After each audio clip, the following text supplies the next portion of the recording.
Hey, what's up? Good morning. Good morning. Good morning. Hey, thank God it is Friday, TGIF, and welcome to Real Talk with your boy, MRK Coffee in the Morning. So, ladies and gentlemen, I hope you guys got your coffee on this lovely Friday, and hope everybody go ahead and take a sip of their coffee and everything to hopefully it will wake them up. And then I hope you guys are in a good mood, a great mood, and a blessed way. All right, you woken up. God has gotten you up for another day, so you definitely got to give thanks to the Almighty.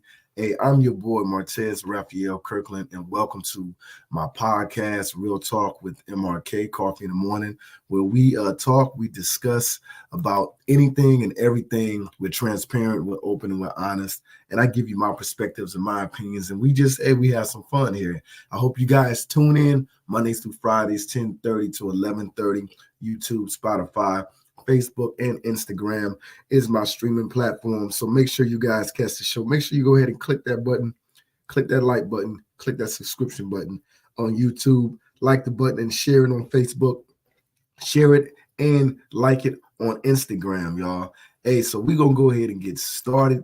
Again, I'm your host, Martez Raphael Kirkland, man, and welcome to Real Talk with MRK Coffee in the Morning.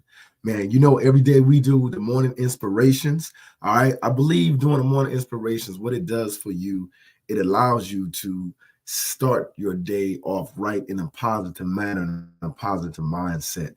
By me picking something that inspires me, and hopefully it can transfer to you and inspire you too. This is what I came across. So my morning inspiration today is: you would never change your life until you change something you do daily. And this is by John C. Maxwell. I'm going to say that again, y'all. You would never change your life until you change something you do daily, by John C. Maxwell. What does that mean to you? I'm going to tell you what it means to me. To me, it means no matter what you do, no matter how much you want to change, if you don't change something that you do on a regular basis, meaning get away from those bad habits that you have, change something drastically that you do normally, maybe for months or years, and that's the only way that you're going to be able to bring change. See, it's almost like this. What I've learned a few years ago, right? A person does not change until a significant event happens within that person's life, right? And 9 times out of 10, when they change something significant, it's usually negatively, it's usually bad. It's almost like us as human beings, we need a wake-up call for us to actually move in the right direction or get us motivated, saying to do something differently that we've been doing in our life. So if you don't change nothing in your life that you do on a day-to-day basis, right? I don't know, routine.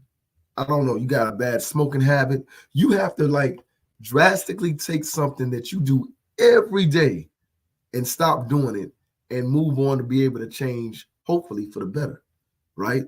You would never change your life until you change something you do daily.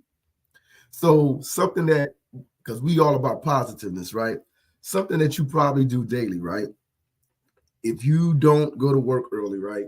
You probably stay in a bed until, I don't know, maybe an hour before you have to be into work. So therefore you get up with minimum time to get ready and prepare yourself for the day and for the workload, right? And then you're rushing. And then sometimes you're making on time. Sometimes you're a little bit late, right? So why don't you change how you prepare?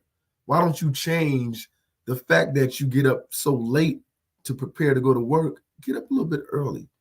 Add something to your routine daily. Get up and do some exercise. I don't know. Get up and read a book. Pray, meditate. Whatever it is that gets you going, that will get you going, because laying in the bed won't help. So you got to change something that in your life that you do daily, that you want to, if you want to see positive outcomes. If you want to see positive outcomes, the only way for you to see positive outcomes in anything that you do, you got to make sure and you have to incorporate change. See, change is good when you have the right mindset and the right guidance and the right motivation, right? So, hey, if you're lazy, stop being lazy. If you're smoking and you want to stop smoking, hey, stop going to the store, to the convenience store and buying cigarettes. Something has to change within yourself and within your life for a change to ultimately happen. All right. So that is the morning inspiration. You will never change your life until you change something you do daily, by John C. Maxwell. All right. All right, we're going to move on to the next segment for today. Today's shout outs goes to all the young people out there grinding. I know I've been talking about the mothers, the fathers, the daddies, the old people, right?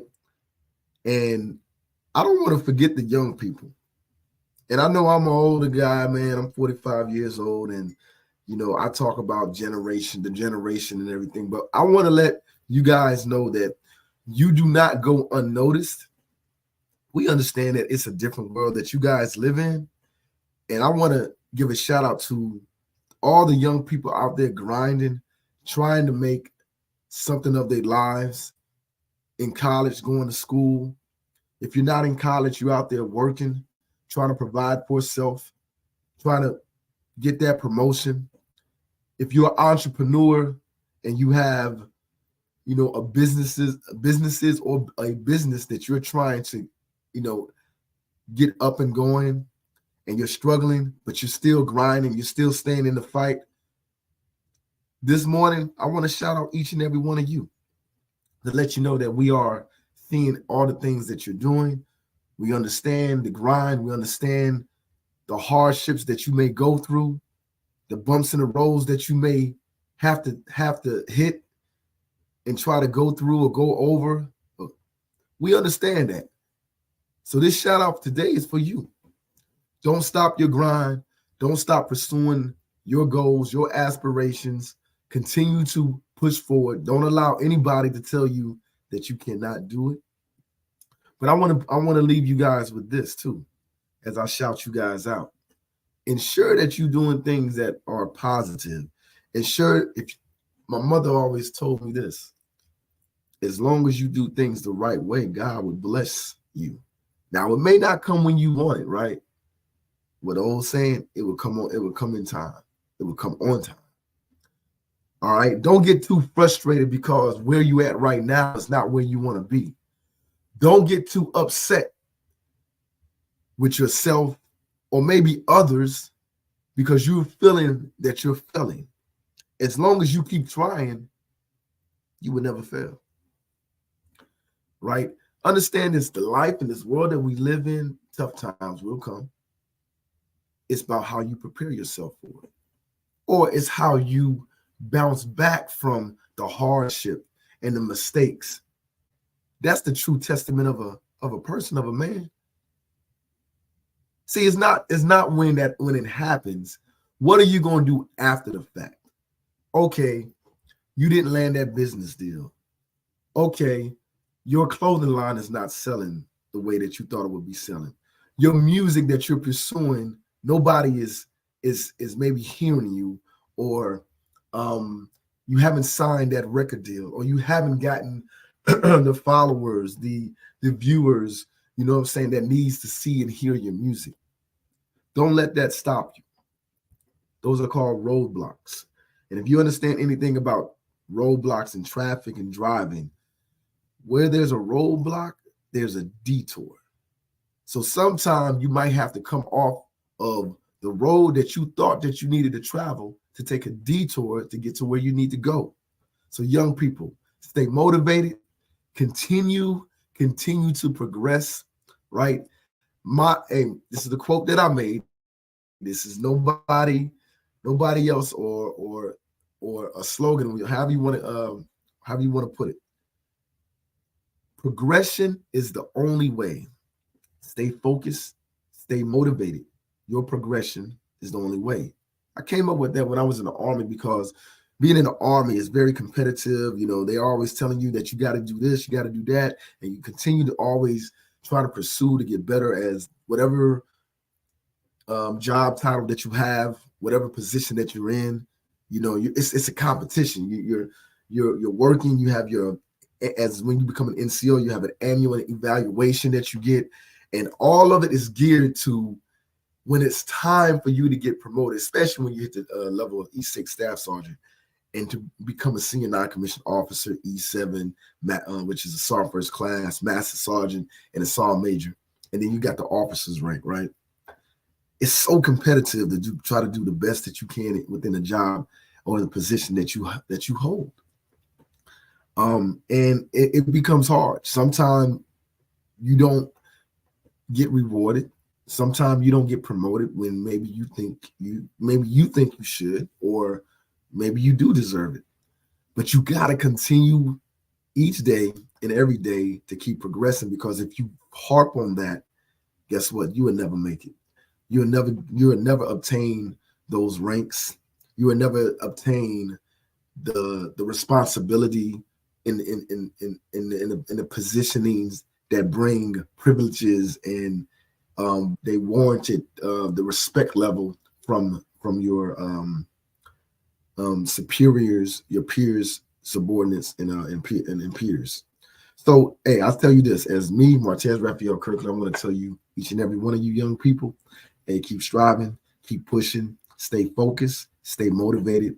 Progression is your only way. Is your only way. All right, man. So, hey, how's everybody doing, man? Man, I had a good time last night. I went out, took my girlfriend to Raleigh, and it was a restaurant called Fleming's, which was pretty cool. It was a 5-star restaurant. I ain't gonna lie. Maybe I didn't get the steak. I should have got the steak like my boy James told me and everything. But I guess I was like, man, if I eat this steak, I got to drive back. Man, the steak gonna be sitting in my because it's about an hour away from Fayetteville, North Carolina. And you know, we went out there. We got all, you know, dressed up and everything. She was in her black dress, looking beautiful. You know what I'm saying, as always, and everything. And you know, your boy wasn't slacking. You know what I'm saying. I had a nice little black attire on and everything, so it was nice. You know, we got our grown folks on, and but I'm gonna be honest, man. What I paid for, like for what I got and what I paid for, man, I really wasn't satisfied. So hey, I'd rather go to a soul food restaurant, you know what I'm saying, get some chicken and waffles, some collard greens, and some ribs and stuff. I ain't gonna lie. Now I had this seared pork belly, right? It was good, and with some cheddar grits, right? It was, you know, grits fancy. I could have cooked grits better than that. The seared pork belly was good. Then the entree, I like mushrooms, so I had some sauteed seared mushrooms, and also with it, I had a colossal seared shrimp. Now, when they brought the shrimp out to me, let me tell you, they said it was 3 shrimps, right? And I thought it was gonna be like this big. I thought it was gonna be like jumbo size shrimp. Man, when they put that in front of my plate, man, I was like, yo, you sure that's what I ordered? This is what, man, hey, I say that to say this. You can have all that fancy stuff with the decorations of the food on the plate, and you got this big old plate with this small portion of food on my plate. You can take that. Man, I paid almost $200 for that meal.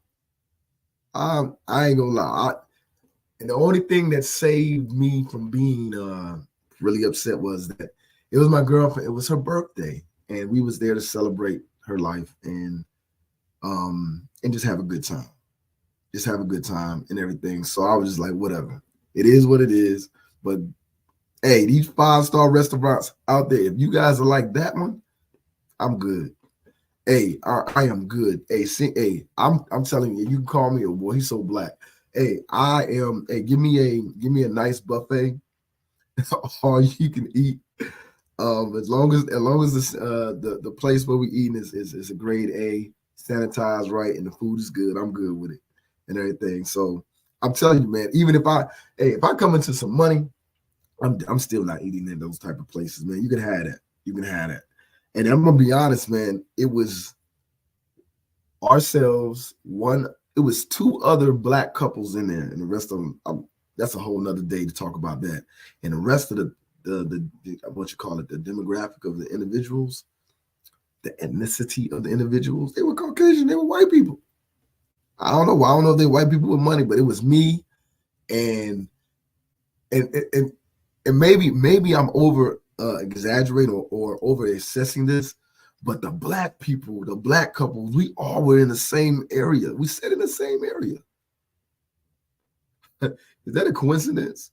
Is that just a coincidence? Because we asked for a booth. They gave us a booth.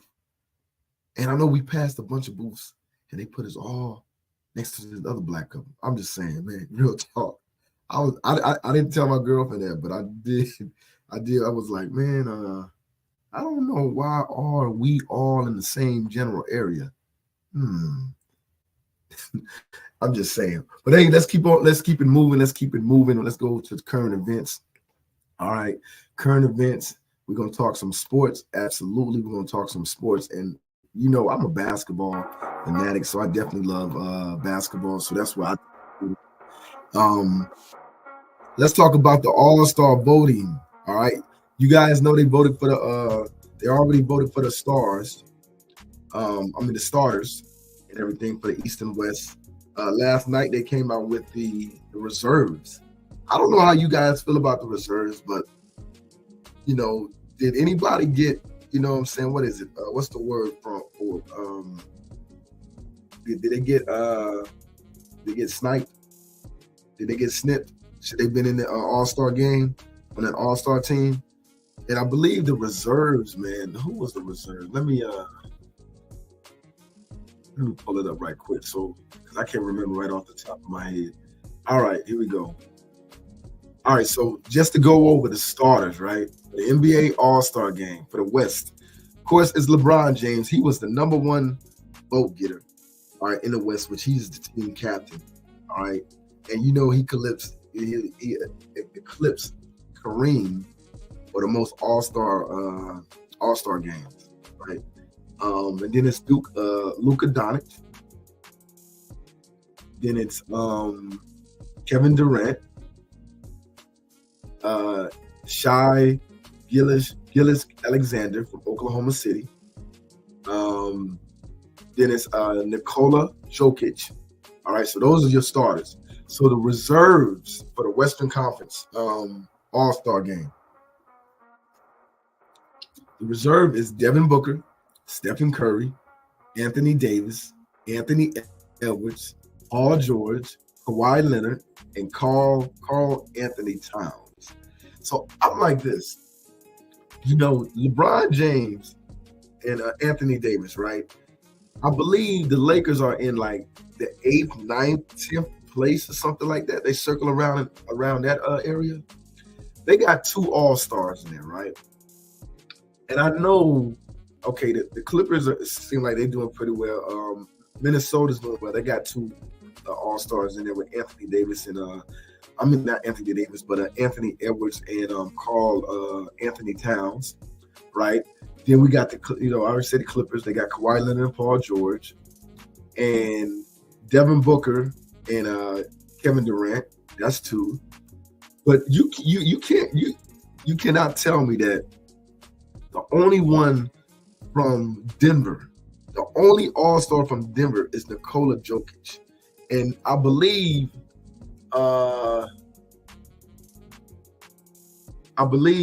Denver is in what?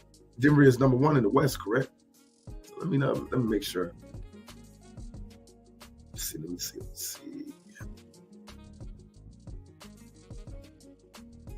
Okay. Yeah, okay. Denver is, yeah. So Denver's number 1 team in the West, right? And you telling me that they only got 1 All-Star? Jamal Murray didn't make the All-Star? Like, this is, I'm just saying, or maybe they just so team-oriented that the numbers that everybody else have are not, you know what I'm saying, conducive enough for them to be All-Stars. right? Because you already know the starters are for the fans, right? So it's more like, is it probably more so of a popularity contest? Did they get the starters right? Did the fans get the starters right? And then with the reserves, are the reserves right? Now let's go to the East. Let's talk about the East. All right, the Eastern Conference, right? All-Stars. You know, the starting five is Giannis, Joel Embiid, Tyrese Halliburton, Damian Lillard, and Jason Tatum. Those are the five starters that got voted in. Now, I believe Damian Lillard and Brunson, they had an actual tie. So I believe how they broke the tie, I believe they went to, and they did something. They, of course, they didn't go to the fans, but to break the tie, they tallied everything up, and it came out that Damian Lillard edged Brunson. I ain't gonna lie. I think Brunson deserved to start. You know what I'm saying? Because Damian Lillard came in halfway to the Milwaukee Bucks, right? And Brunson, he been the go-to guy at New York all season. So I think he should have deserved to get the start. But let's go ahead and see who the reserves are. Bam Adebayo, Paulo, Jaylen Brown, Jalen Brunson, so he made it. Tyrese Maxey, Donovan Mitchell, Julius Randle. Those are the East All-Stars. Now, the names don't pop as much as the West All-Stars, right? So we gonna find out who, if the East can stack up against the West, because I don't know how y'all feel. On paper, I don't know. You looking at, I don't know, it might even out. Because I don't know. I think the West have more hard hitters. They have more top end players. They have more superstars that's on the West side. So we definitely gonna see when the All-Star game is played, you know, who trumps who and everything. But I just need to know, man, do you guys believe that the reserves, did they get it right? Did the coaches and the NBA get it right, picking the reserves that they have? All right. We'll see. You know what I'm saying? I don't know. I think some people got nipped. They got snipped, you know what I'm saying? They could have made it and everything. So, hey, we definitely gonna see what it looks like come All-Star weekend. I'm looking forward to that. Of course, it's not as what it used to be with the slam dunk contest and everything, but I'm actually more so looking forward towards the 3-point contest. Mm-hmm. All right, man, let's move on to politics. You guys know I don't really like politics. I don't really like to, because politics to me, I'm gonna be honest, I'm gonna say it, I think it's a bunch of bull crap, right? You got a bunch of old dudes, old women, you know what I'm saying, running the country with the same mindsets. They can't get out of their old ways of how they see this country. They seem not to be progressing with the times, and they want it's almost like it's a power, or it's a struggle and a battle of wills to try to keep the country to how it actually is, and the way it was, you know, because we all know Trump, he want to make America great again. You know what that means? Meaning he want to go back to how things were. Because especially when he ran and he won the first time, what do you mean by make America great again? Again, based off of whose perception? Make America great again for what time frame? Because in my mindset, even though as great as America is, there are a lot of downfalls to America, just like everybody's home and everybody's family has flaws, right? And in my mind, if politicians will get out of the politics, get 100% honest, get to the dirty stuff and the truth, right? Because the only way to clean things up, you got to go in, you got to get your hands dirty, right? You got to either put your gloves on, get some cleaner, you got to scrub those dishes. You got to scrub that floor, right? But in this society we live in, which we call America, These politicians don't really want to talk about the real issues, and they really don't want to fix the actual issues, because everything that we do, because being in the military, when I raise my hand, it tells you say it. I would defend the Constitution of the United States, right? All enemies, foreign and domestics. All right. And what? I would defend the best interest of America. The best interest. Not what's right. Not to fight against what's wrong. Whatever the best interest is, meaning it may not be really right, we're gonna defend that. So in the political world, with our leaders that are in these positions, I'm gonna ask them this: why don't you really hit on the issues that is causing a lot of Americans, to struggle?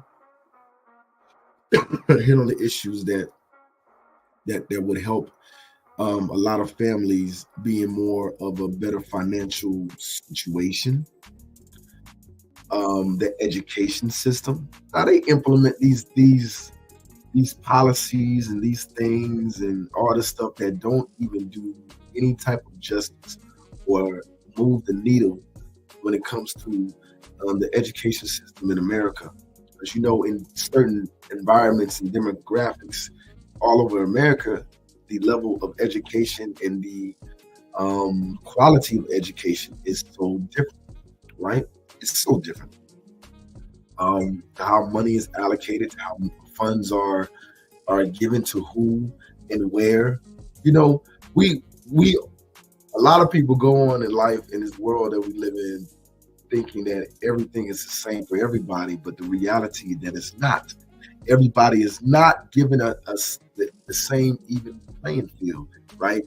And we are 50 years removed from the civil rights era and fighting for equal rights. And I got it. The rhetoric is we're still fighting. We are still making progress. Progress can be made just like that. Just like I talked about with the morning inspiration about to change something, you have to change something daily that you do in your life, right? Whatever that daily routine is, you got to change, right? So we got to go through all these processes and procedures to get laws and things implemented, right? And people are fighting against this and fighting against that, right?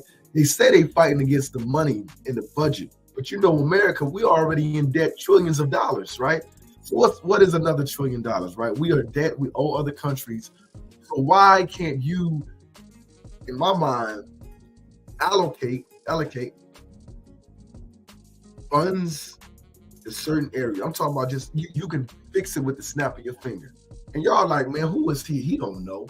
I may not know all the ins and outs, saying to Washington and to the state governments and everything, but I know the basic. I know the base, and I know a lot of stuff. It's a lot of things that everybody, like these politicians, have certain agendas that they are trying to push, and some of them are not very good. Some of them, and let's be honest, we got politicians that are very old.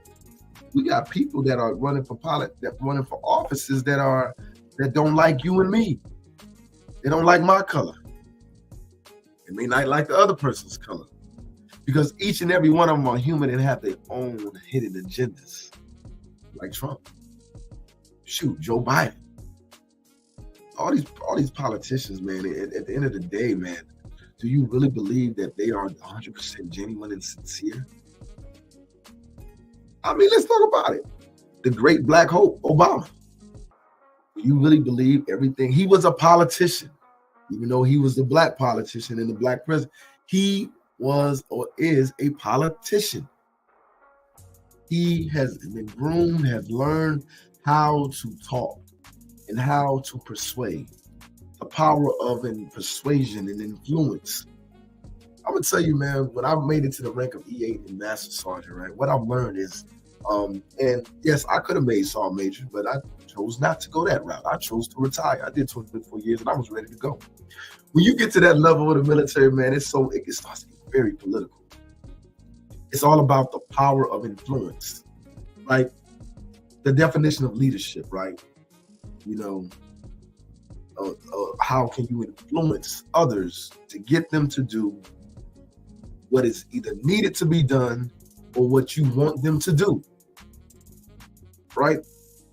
That is a part of a leader. So these politicians, with their rhetoric, their characteristics, they speak to those who they know or have a potential of influencing and turning them what? Towards their way, getting them to believe in them,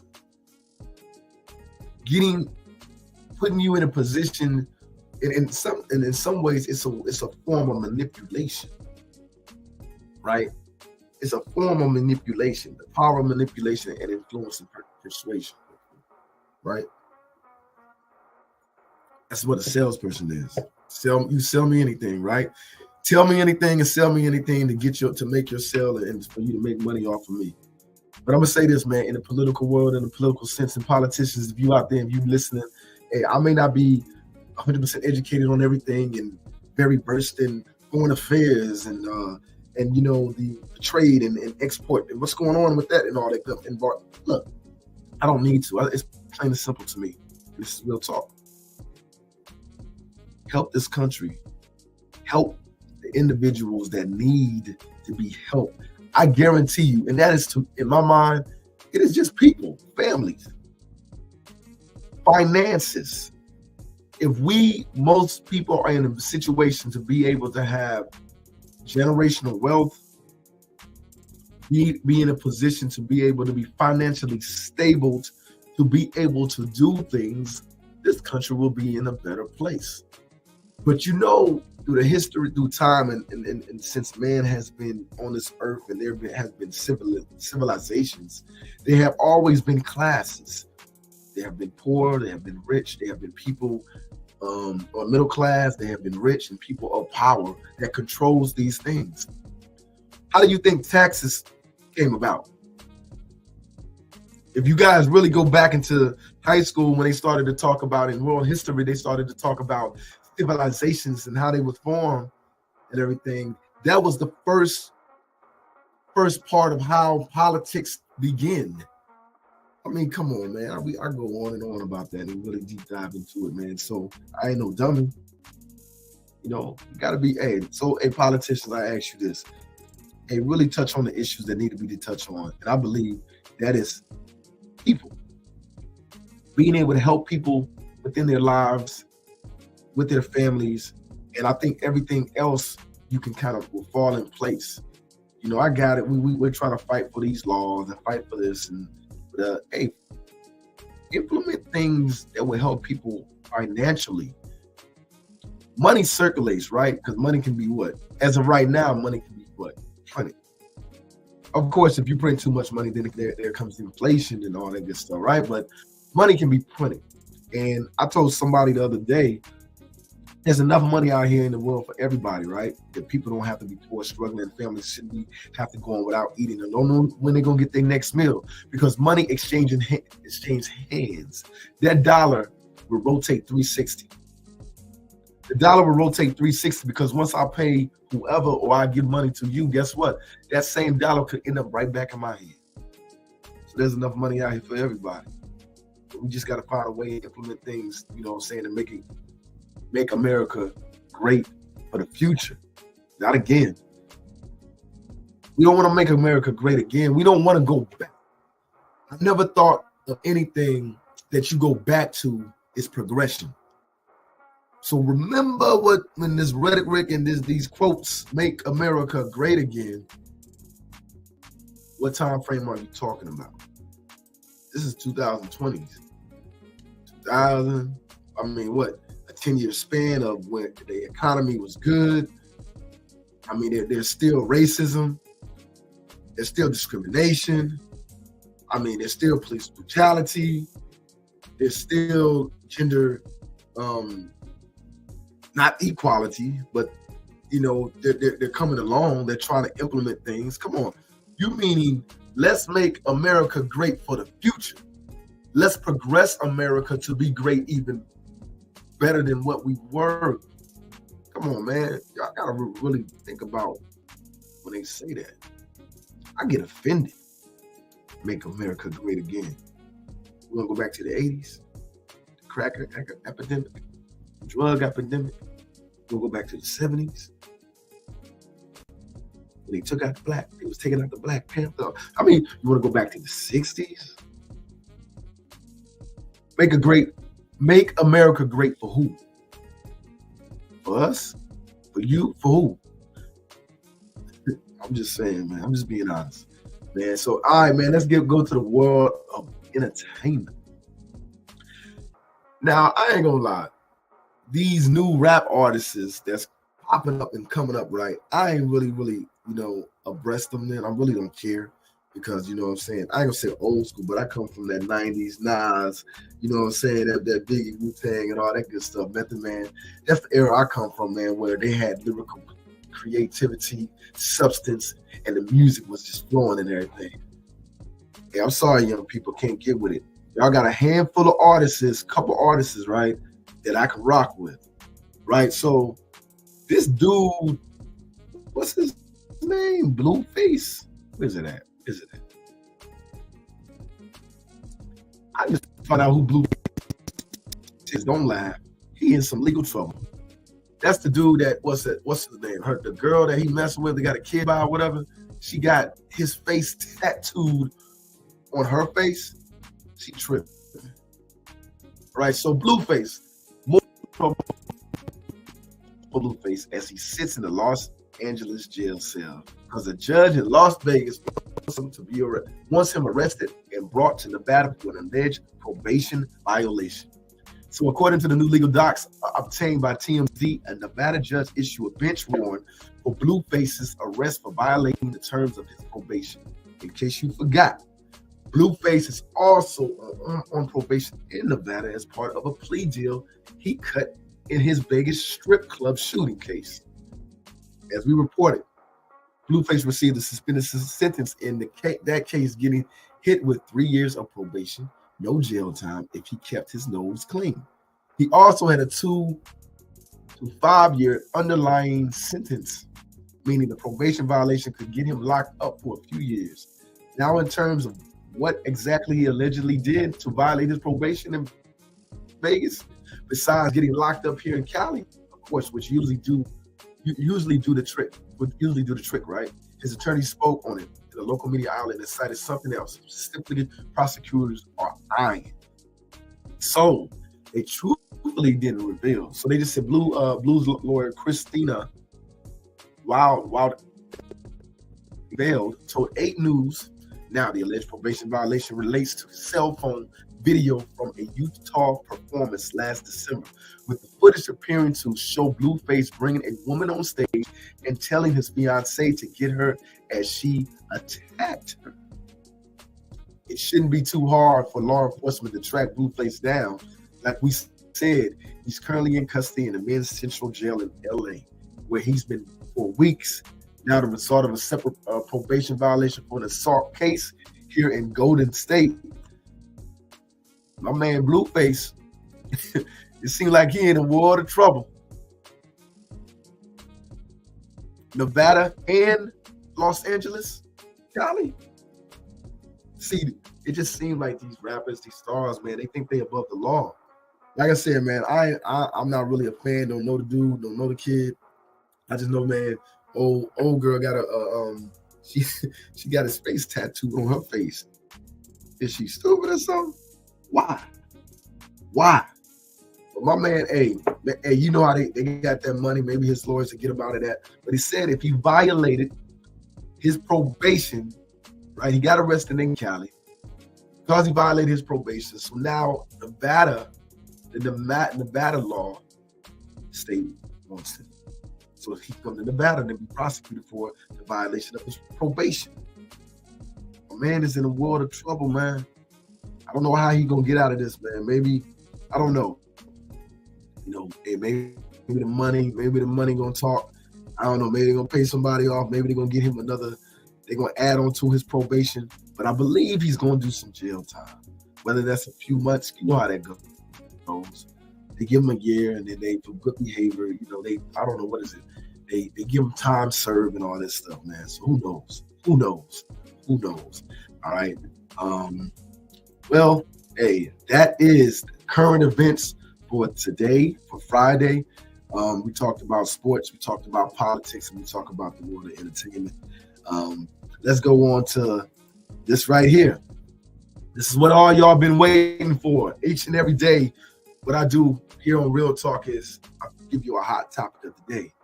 And the hot topic of the day is dating a woman with the father not being in her life. Would you date a woman with the father not being in their life? Would you? Y'all tell me that. Tell me. I want to know. I want to know. I need to know this. I need to know this. Like, and some of you guys are like saying, well, where are you going with this? Why would you? What does that have to do with dating her? Think carefully. I just want y'all to just think carefully. Just think about it.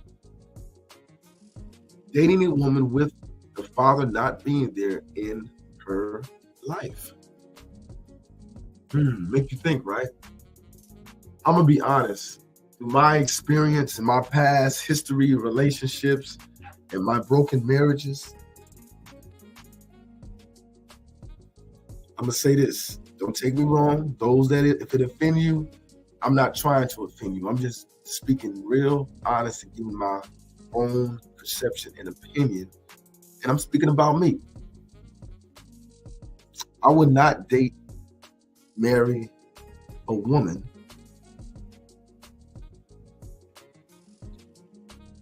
if their father wasn't particularly in their life. Now, it may be by case basis because, I come from a great woman, which is my mother, and her father, which is my grandfather. He is a Hall of Fame blues singer in the city of Detroit, Michigan, Eddie Kirkland. But back then, how blues singers was. They were Rolling Stones, and he wasn't there. She is the youngest of 8, so she particularly didn't have her father there.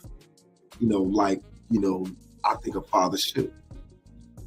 And she is a great woman, great mother, great wife. So there are pockets and small percentages, I believe, that can necessarily be great for dating in your future wife. But in this day and age that we live in the times that we live in, because my mother comes from a totally different generation. But in this day and time, I would not date a woman. I would not marry a woman if the father wasn't in her life. And I mean, when I say in her life growing up, they had a pretty okay relationship. She got to see her dad do a lot of things with his work. The dad taught her things. The dad was there for her. And this is the reason why I say this. I say this because there comes a lot of baggage with a woman that do not have the father in her life. There's a lot of things that man would have to deal with, would have to go through with her in the dating aspect. The daddy issues. Let's be honest, there will be daddy issues. Because what I've experienced too, the lack of the man in either in the household or the raising of that young lady, right? What I've seen, and I'm gonna speak about my first wife, the lack of respect for a man that they may have. That's point blank. Some of you guys may agree with me, some of you guys may not. But and I've come across a lot of that, a lot of times that you can tell. I can tell when I'm speaking to a woman or I'm speaking to a lady, or I've been in the past have entertained these ladies, and something was missing. Their father, because of the respect, they didn't really have as much respect for me. The way they spoke to me, the way they revered me or looked at me, it was very. Sometimes it could be in a way toxic, hostile, disrespectful. Didn't value my opinions or my words or anything that I said or anything that I did, because their lack of probably respect that they had for their father not being there. The pain and the hurt that they suffered from the father not being there. Also, depending on the mother and the situation of how they was brought up in the raising and her dynamics of her relationship, if they didn't see their mother treat a man respectfully and know how to operate within the relationship as a woman, 9 times out of 10, they're not going to have those skills and the understanding of what it is.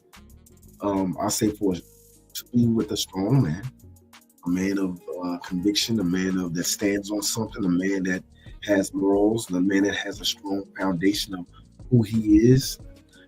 Sometimes they either become intimidated by that. They think it's something else because they didn't have daddy to be like that. It would show them through example just by being around it and them seeing their dad handle his business as a man or as a husband or as a father. So there is a lack of respect there already. I've dealt with it, man. My first wife, she didn't understand me. She didn't understand what it was to be, for me to be a father for my children and be in the home and raise them, and me being the head of my household and leading my family. Also her, because when I say leading, ladies, I ain't mean controlling. I mean leading in a loving way. That's what a father and a husband and a man does. So some of you guys get bent out of shape about the word leading and we're equal and all this good stuff. There's roles that has to be set, just like your job. Your supervisor is in that position, right? Both of y'all can't be in that position. And that supervisor has a boss or a manager or so on and so forth. So just like in any aspect of your life, right, especially your job and your workplace, there are roles that are set. There are people that are in different positions for a reason, right? And some people want to change that. We can do it both. We are equally but different. We can be equal but different. But back to why I wouldn't date a woman with the father not being in their life. I think they would come with a lot of baggage, a lot of daddy issues. Certain situations or a lot of situations will come up where they're not equipped for it. And so therefore I believe there will be so many issues where they will blame the man for the issues, but not even realizing that they are truthfully have the issues, because they pride. A prideful man is a fool. So they're not gonna want to hear that. And for these ladies, I'm going to talk about the men not having, men, and there's a very small percentage of the men with the mothers not being there. So don't be like, well, what about men? All right. Hey, let's talk about one isolated subject here, okay? One isolated topic, the hot topic of the day, right? So I'm going to ask men out there, would you date a woman with the father not being in their life? And if so, tell me why. And if not, tell me why. Give me your reasonings. Have you experienced this? And what have your experiences been? Have they been good? Have they been bad? And did you notice why there were issues within herself towards you? Sometimes a lot of men are not even aware that that's the reason why they're going through what they're going through. Maybe she is clingy. Maybe she is insecure because daddy wasn't there. she clings to you, or she seems to be overly obsessive with you because she has maybe abandonment issues from daddy. There's so much to unravel, so many layers to this onion, right?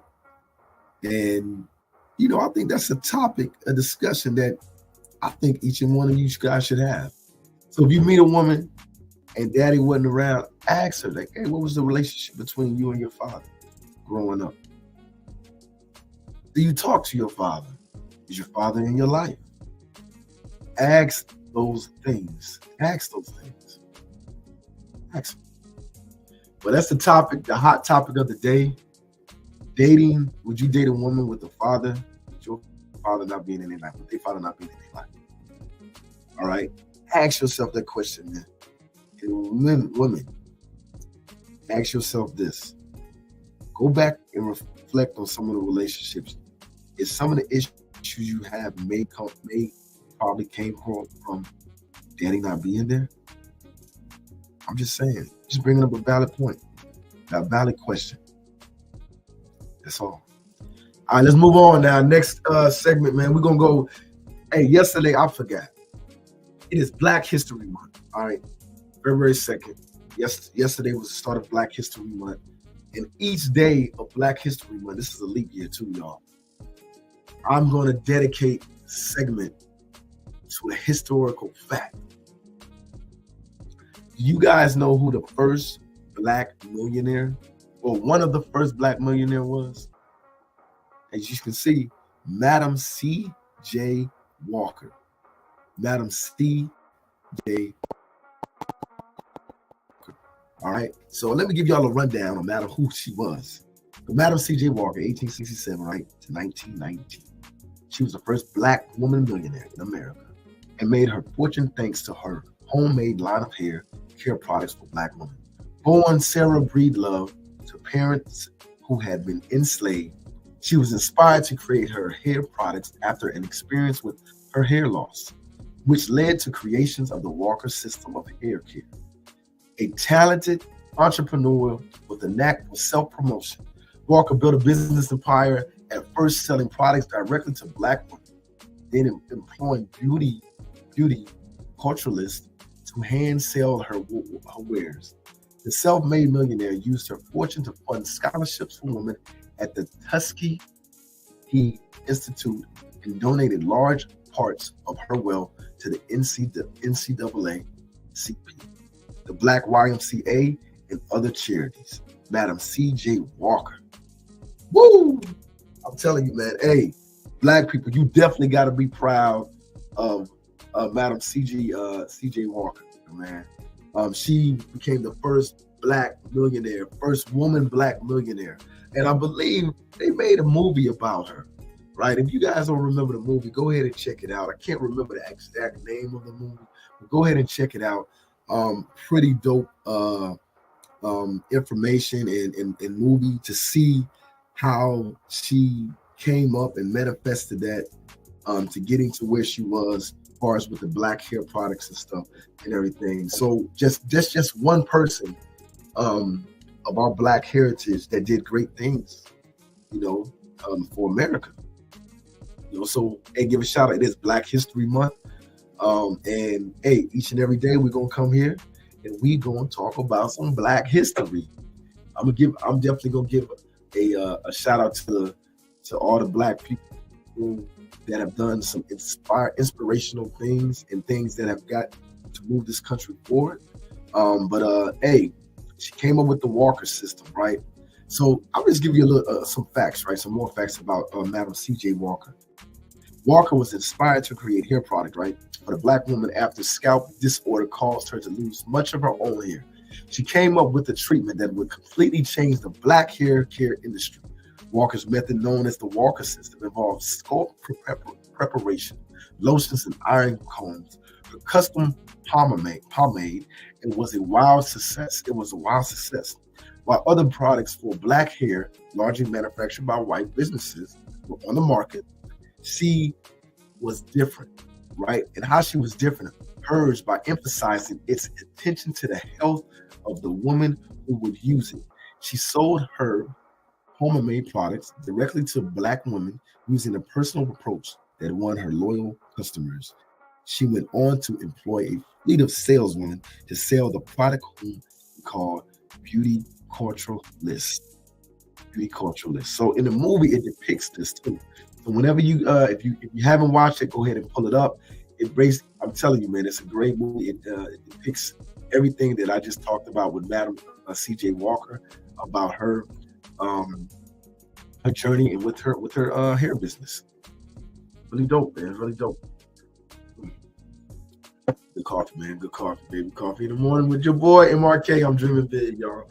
Oh man, let's go ahead to the question of the day. Let's keep it moving forward, man. I mean, you guys, I hope you guys are engaged. I hope you guys are entertained. You're learning something. Maybe I'm saying something that you didn't know and y'all didn't. I don't know. Maybe you just sitting here and just kind of intrigued with like, this brother doing a podcast. I don't know. Let's go to the question of the day. The question of the day. I was talking to one of my partners, man, yesterday, man. He's going through a separation, divorce, and everything. And I've been there. I know how it is. Been there multiple times, unfortunately, and it's hard. Especially if you've been with someone for so long. If you've been with someone for years and you've given your life to them, you made a life with them, you had kids, and you experienced things. You was young, and you guys, grew together, or maybe you grew apart. That happens because you didn't communicate. I'm gonna say that. The reason why people grow apart within a marriage and relationship because they stop communicating. I know I'm about to go off on another tangent, but yeah, I'm gonna say that, man. Like relationships, you got to communicate.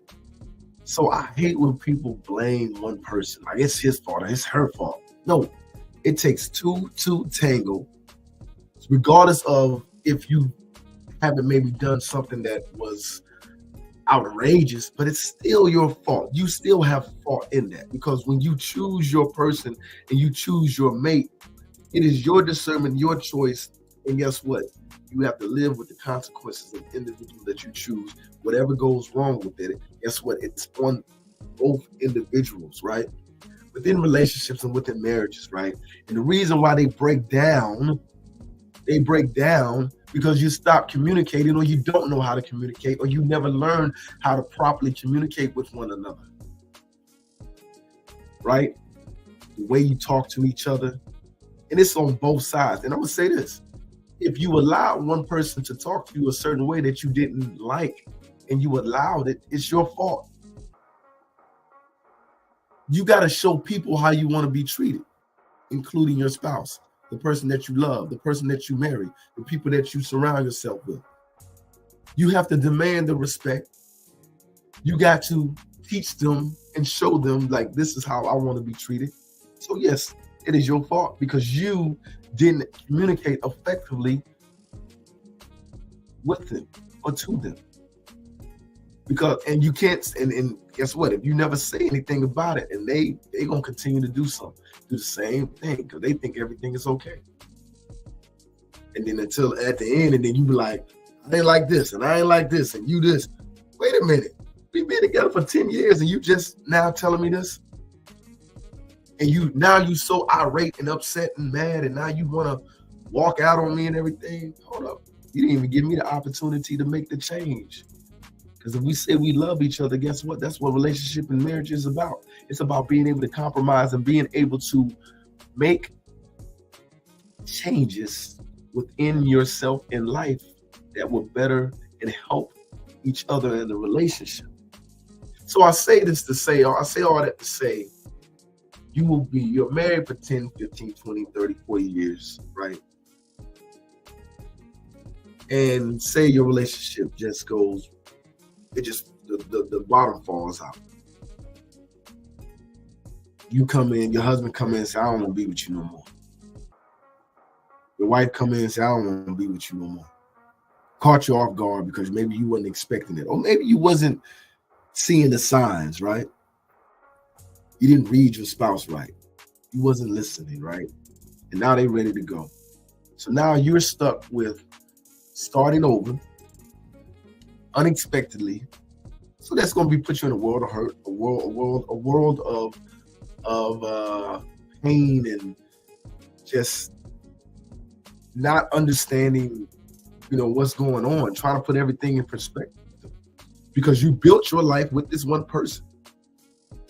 You spoke of or thought about the future. You wasn't thinking about that we about to break. You thinking 5, 10, 15 years down the road that we still gonna be together. We're gonna grow old together. We're gonna watch the kids graduate and move on and all that good stuff. And now you're sitting left by yourself, looking at yourself, and no one to talk to, no one to hug, no one to kiss, no one to do things with.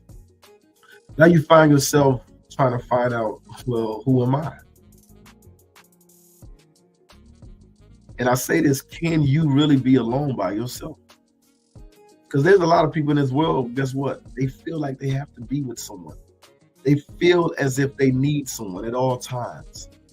But I'm going to say this, and I've learned, if you haven't learned how to enjoy and be by yourself, if you haven't learned how to love yourself and treat yourself and take care of yourself, how can you love someone else?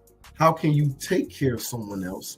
How can you be happy for someone else when you don't even know what happiness is with or by yourself?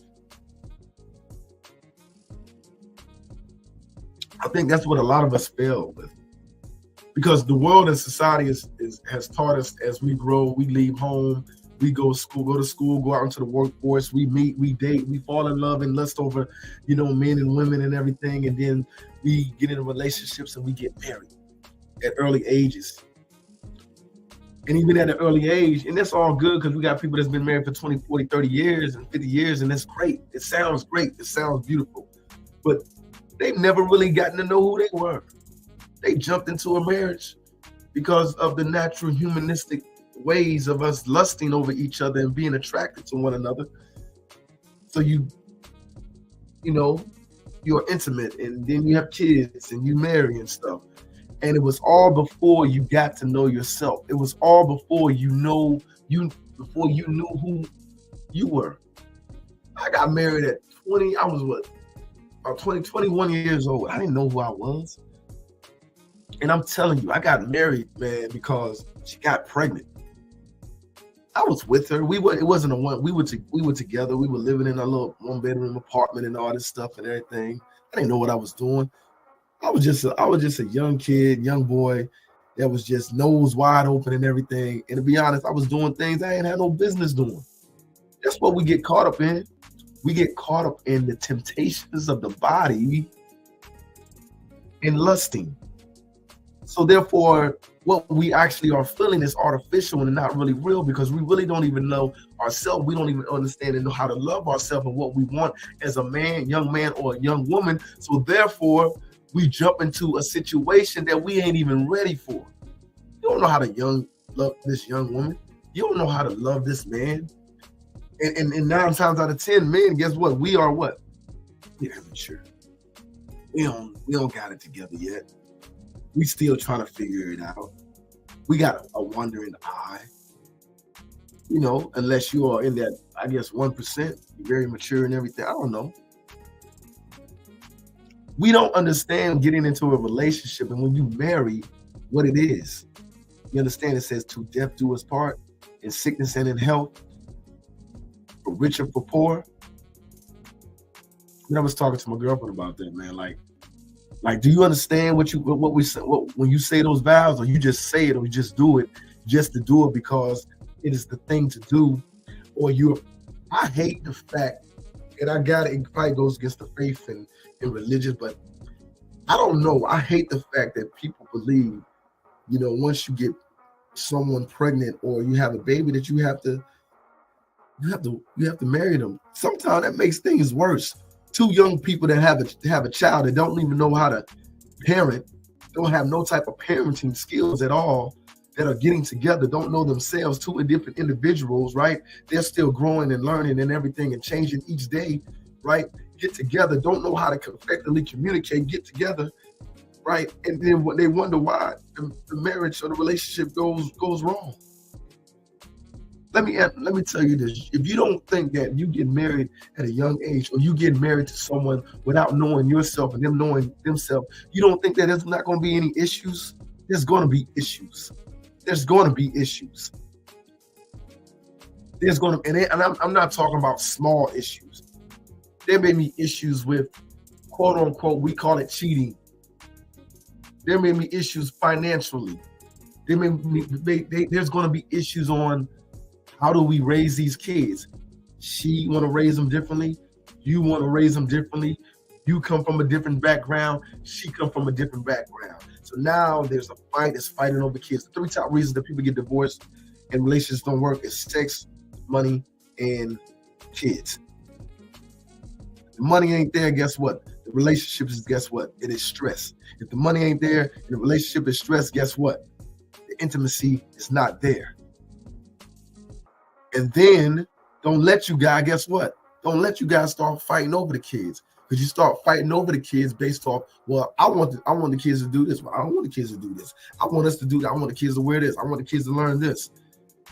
We forget to talk about all those things, right? The compatibility. Are you guys going in the same direction? It's called being even yoked.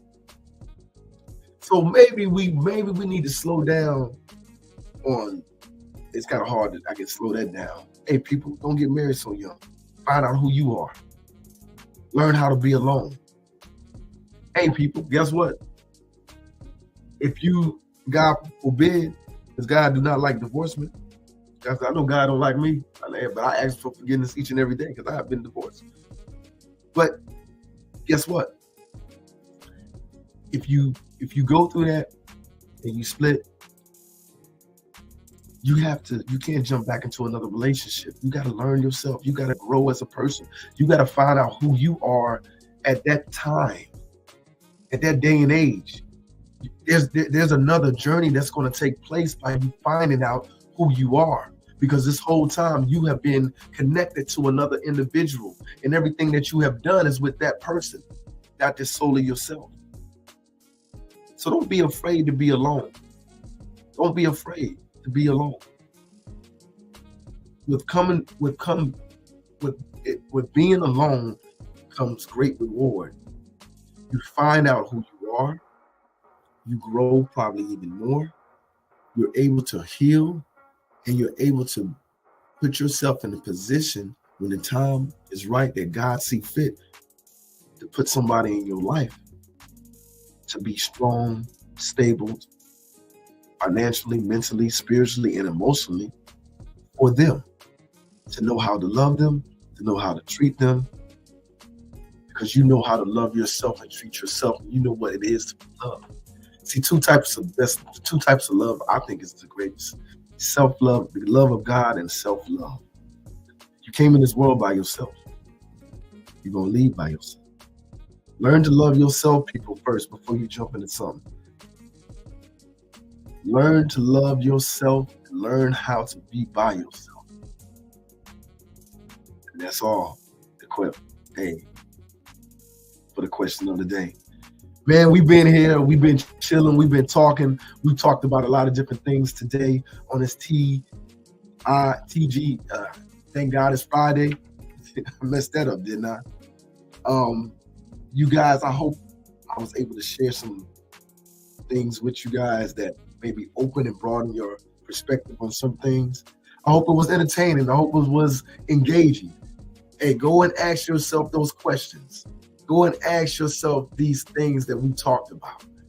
The morning inspiration. You will never change your life until you change something you do daily, by John C. Maxwell. I gave a shout out to the young people. Keep grinding out there. We see you working. But a hot topic, man, dating a woman. Would you ever date a woman with their father not being in their life? Think about that. I want y'all to think about that.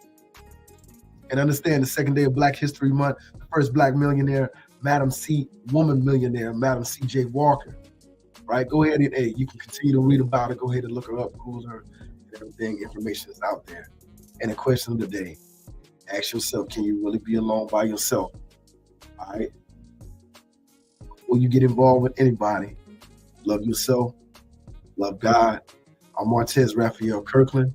This is Real Talk with your MRK, Coffee in the Morning. Until next time, y'all. I'll see y'all on Monday. And I'm out.